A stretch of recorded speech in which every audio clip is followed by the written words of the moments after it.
হেই নমস্কাৰ বন্ধুসকল, উমিদলৈ স্বাগতম।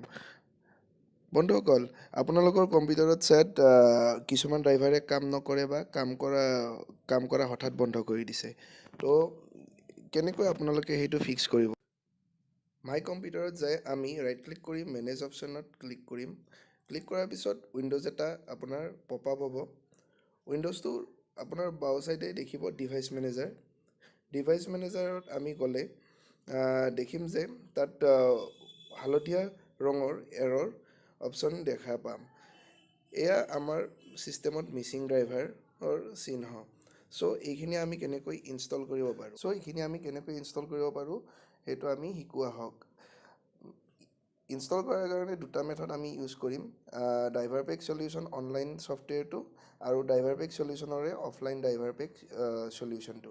তো আমি প্ৰথমে অনলাইন যোগে কেনেকৈ ড্ৰাইভাৰখিনি সমস্যা সমাধান কৰিব পাৰোঁ সেইটো চাওঁ আহক।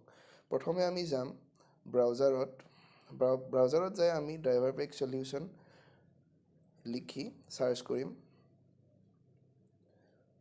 আপোনাৰ প্ৰথম অপশ্যনটোত আমি ক্লিক কৰিম। ক্লিক কৰাৰ পিছত আপোনাৰ ড্ৰাইভাৰ পেক চলিউশ্যন ৱেবছাইটটো খোল খাব। তাত আপোনাৰ ক্লিয়াৰলি মেনশ্যন আছে যে ড্ৰাইভাৰ পেকে যিকোনো কম্পিউটাৰ বা লেপটপত যিকোনো অপাৰেটিং ছিষ্টেমত আপোনাৰ ড্ৰাইভাৰ ইনষ্টল কৰিব পাৰে।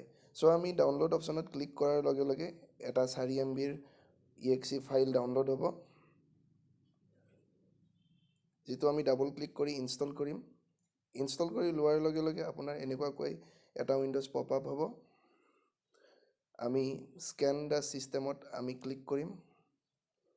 স্কেন দ্য ছিষ্টেমত ক্লিক কৰাৰ লগে লগে ড্ৰাইভাৰ পেক চলিউশ্যনে আপোনাৰ ছিষ্টেমত কি কি ড্ৰাইভাৰ মিচিং আছে সেইটো স্কেন কৰি ল'ব। এয়া অট'মেটিকেলি আপোনাৰ মডেল নম্বৰটো লৈ ল'ব আৰু কিমান ড্ৰাইভাৰ মিচিং আছে, ইনষ্টল কৰিব লগা আছে সেইটো দেখুৱাব। আমি চিম্পলি আপোনাৰ টাৰ্মছ এণ্ড কণ্ডিশ্যনত টিক কৰি কণ্টিনিউ কৰিলে হ'ল। কণ্টিনিউ কৰাৰ লগে লগে ৰিষ্ট'ৰ পইণ্ট এটা ক্ৰিয়েট কৰি ড্ৰাইভাৰ পেক চলিউশ্যনে মিচিং ড্ৰাইভাৰবোৰ ইনষ্টল কৰাত লাগি যাব। এইটো মেথডৰ কাৰণে আপোনাৰ ভাল ইণ্টাৰনেট কানেকশ্যনৰ প্ৰয়োজন হয়। এতিয়া আমি জানিম ইণ্টাৰনেট কানেকশ্যন নোহোৱাকৈ ড্ৰাইভাৰ পেক চলিউশ্যনেৰে কেনেকৈ ড্ৰাইভাৰ ইনষ্টল কৰিব পাৰি। আকৌ এবাৰ আমি ব্ৰাউজাৰত যাম।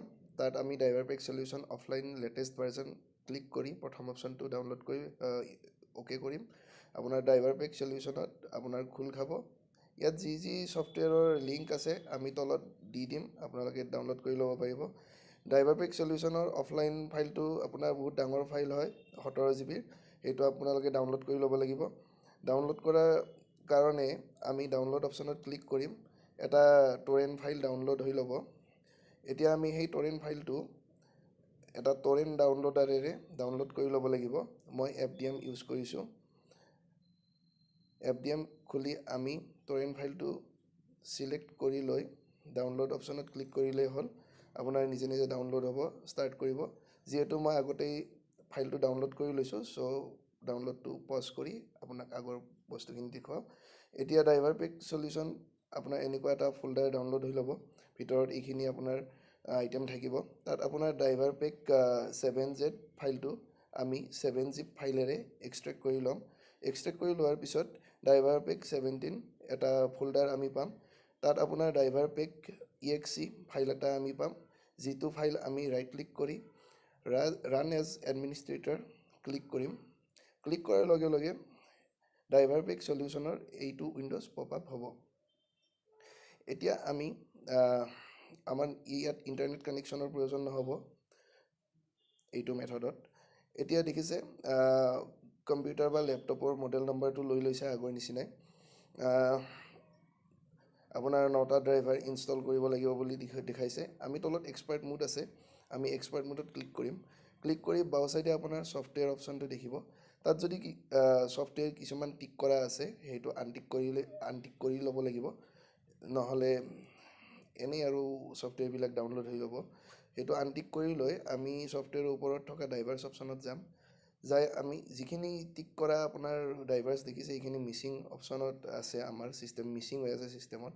সেইখিনি আমি ইনষ্টল কৰিম কোনো ধৰণৰ ইয়াত ছেটিংছ সলনি কৰিব লগা একো নাই অকল ইনষ্টল অলত ক্লিক কৰি আমি ইনষ্টল কৰিম ড্ৰাইভাৰ পেক সলিউচনে এতিয়া আগৰ নিচিনা এটা ৰিষ্ট'ৰ পইণ্ট ক্ৰিয়েট কৰিব আৰু অট'মেটিকেলি মিচিং ড্ৰাইভাৰবোৰ ইনষ্টল কৰাত লাগি যাব চ' এইটো ভিডিঅ'টো চাই যদি ভাল লাগিছে দেন লাইক কৰিব ছাবস্ক্ৰাইব কৰিব কম্পিউটাৰৰ বিষয়ৰ ভিডিঅ'বোৰ অসমীয়াত আপলোড কৰি থাকোঁ থেংক ইউ ভেৰি মাছ ভিডিঅ'টো চোৱাৰ বাবে